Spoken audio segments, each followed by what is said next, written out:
Satu, satu, satu. Anies Mohaimin, Presiden dan Wakil Presiden 2024. Mengorganisasi atau mengorganisir medsos itu adalah upaya atau ikhtiar kita untuk melakukan penguatan konsolidasi dari sisi isu, kemudian dari sisi penggalangan, juga dari sisi program, ya. Kita ingin membangun frekuensi yang sama dari pikiran-pikiran Mas Anies sebagai calon presiden, Caimin sebagai calon wakil presiden, yang sering disampaikan kepada masyarakat. Itu sebagian besar masyarakat di level bawah belum mampu menerjemahkan dengan baik. Nah, penggalangan medsos ini adalah awal konsolidasi Badan Pemenangan Anies Mohaimin. Tujuannya adalah kita mengkolaborasi media sosial yang mendukung Anies, yang fokus ini, kemudian membantu menyebarkan berbagai program yang sudah dicanangkan Mas Anies dan Caimin, kemudian itu nanti disederhanakan dalam narasi-narasi bahasa rakyat melalui juru bicara yang akan kita tunjuk. Jadi kita ini adalah counterpartnya Timnas. Kita semacam think tank. Nah, kita ingin mengoptimalkan media sosial ini sebagai saluran yang mengedukasi, yang juga meng-counter isu, yang memproduksi isu, kemudian juga penjaringan. Itu yang kita lakukan. Sebetulnya kalau membaca gestur kampanye yang dilakoni oleh para calon presiden dan wapres itu, tujuannya kan menarik simpati, ya. Nah, bahaya dari itu adalah menggeser permainan dari pola yang substansi menjadi pola yang entertain. Padahal memilih pemimpin ukurannya adalah soal substansi, kemampuan, kemudian kompetensinya, kemudian integritasnya, kemudian rekam jejaknya. Nah, tapi kalau dari sisi ini, ketiga capres ini, kita yakini yang unggul capres nomor 1. Sehingga orang mengatakan capres nomor 1 tidak gemoy. Kita nggak gemoy, karena memang kita padat substansi. Yang kita tawarkan itu berkaitan langsung dengan kehidupan masyarakat di dalam rumah dan keberlangsungan negara 10-20 tahun ke depan. Kita proyeksikan, Mas Anies itu visi besarnya adalah mempersiapkan generasi masa depan dalam satu kehidupan bangsa yang modern, yang transparan, yang demokratis, yang pemerintahnya adil makmur. Itu visi presiden, itu yang Mas Anies persiapkan. Nah, sehingga kita tidak ingin menggiring permainan kampanye itu. Kampanye itu intinya adalah media untuk menyampaikan visi dan misi. Nah, boleh dilakukan melalui alat peraga, boleh dilakukan melalui action dan gagasan. Tapi yang substansi adalah gagasan. Karena pemimpin itu, dia yang menentukan arah bangsa.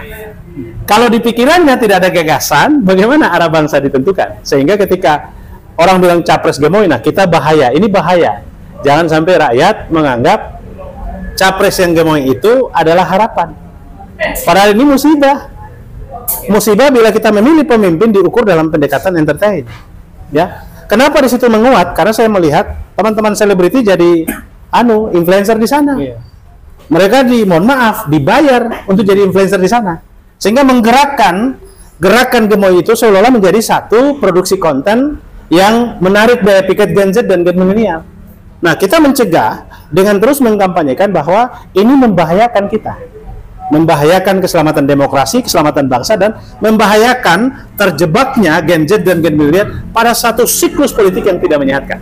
Ini bahaya tentang demokrasi kita. Karena itu kita ingin ke depan demokrasi harus berkualitas, diisi oleh pemimpin berkualitas, proses politiknya baik, semua sistem hukumnya adil, dan penerapannya juga benar-benar memperhatikan nilai-nilai berkembang. Saya pikir saat ini adalah satu pemilu yang memang harus memberikan edukasi kepada rakyat. Pemilu itu harus benar, dan memang seperti yang disampaikan oleh Pak Ketua tadi, yang kita ingin konsentrasi sekarang itu adalah masa depan, bukan saja Indonesia sebagai negara, tetapi juga masa depan generasi muda, bagaimana kita membentuk satu negara yang sehat, yang tampil di dunia nantinya. Itu mungkin. Kenapa pemilih milenial itu mendominasi pemilu menjadi pemilih terbesar di pemilu 2024? Itu artinya apa? Ini kode, ada bonus demografi, ada pertumbuhan penduduk yang melampaui batas kemampuan negara mengendalikan. Artinya bahwa kalau negara masih berada di batas pengelolaan yang standar saja, ledakan penduduk ini bisa menjadi ancaman. Posisi pengangguran dan seterusnya ini menjadi bertambah. Setiap tahun kampus memproduksi mahasiswa, lapangan pekerjaan kita rendah, daya serap pekerjaan kita rendah. Nah, Anda bisa bayangkan kalau bonus demografi ini, generasi Gen Z milenial yang tumbuh ini, mereka ini generasi produktif. Tapi kalau dia berpikir memilih pemimpin dengan pendekatan gemoy, artinya bahwa produktivitas dia sudah dirusak dengan pasar media sosial. Nah, interaksi di media sosial itu membahayakan kita karena orang berpikir, dia tidak berpikir substansi, tapi dia berpikir hedonis. Nah, ini bahaya. Lonjakan penduduk yang saya bilang tadi, bonus demografi, itulah yang memberi kesempatan Gen Z sama milenial. Nah, kita berharap Gen Z milenial ini tidak merasa mayoritas lalu kemudian lebih menjadi penentu. Tapi mereka merasa bahwa ketika dia menjadi mayoritas pemilih, maka poin pentingnya adalah dia harus mempelopori perubahan. Dia harus mempelopori dan menggerakkan arah penentuan arah bangsa. Solusinya apa? Pilih pemimpin. Nah, Indonesia berbenah itulah siklus pemilu.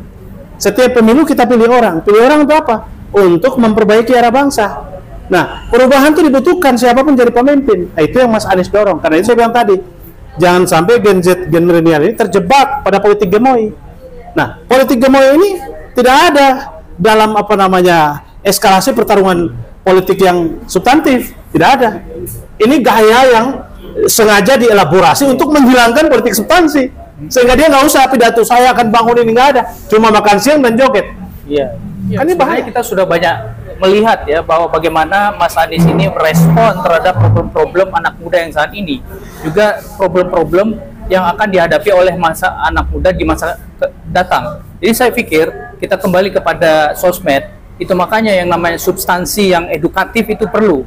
Seperti tadi disampaikan oleh Pak Ketua, kita harus menghindari atau katakanlah harus mengisi substansi medsos ini dengan sifat-sifatnya pendidikan yang menunjukkan bagaimana apa yang disampaikan oleh Pak Anies itu adalah bermanfaat untuk anak muda dan masa depan bangsa. Cerdas, atau dia intelektual ya, kemudian satu yang paling utama selain intelektual, dia bersih, berintegritas, dan yang ketiga yang paling penting, dia menawarkan masa depan bukan masa lalu. Oke? Satu cukup.